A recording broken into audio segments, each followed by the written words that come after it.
മലപ്പട്ടത്ത് ആ തെമ്മാടിത്തത്തിന് നേതൃത്വം കൊടുത്ത ഒരു യൂത്തൻ്റെ കരച്ചിൽ പുറത്തെത്തിയിട്ടുണ്ട്.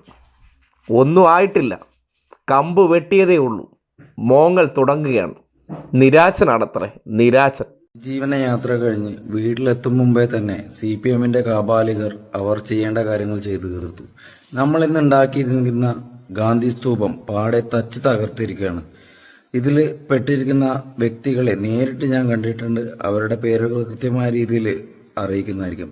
ഇതിലൊരു കാര്യമെന്ന് പറയട്ടെ, 10-12 പോലീസുകാരുണ്ടായിരുന്നു. ആ പോലീസുകാരുടെ മുന്നിൽ വെച്ചിട്ടാണ് ആ സ്തൂപം പൊളിക്കുന്നത്. ഈ പോലീസുകാരെ എന്തിനാണ് ഇവിടെ നിർത്തിയിരിക്കുന്നത്? എൻ്റെ വീട് ആക്രമിക്കാതിരിക്കാനോ? ഞാൻ എങ്ങനെ വിശ്വസിക്കും ഇവർ എൻ്റെ വീട് ആക്രമിക്കില്ലെന്ന്? ഒന്നും പറയാനില്ല. തികച്ചും നിരാശനാണ്.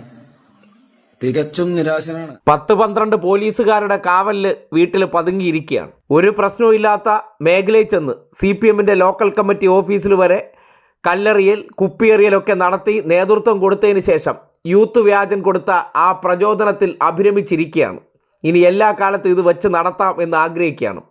ഇതുപോലുള്ള ഒരു രക്തസാക്ഷിയാണ് യൂത്ത് വ്യാജനും സതീശനും ആഗ്രഹിക്കുന്നത്.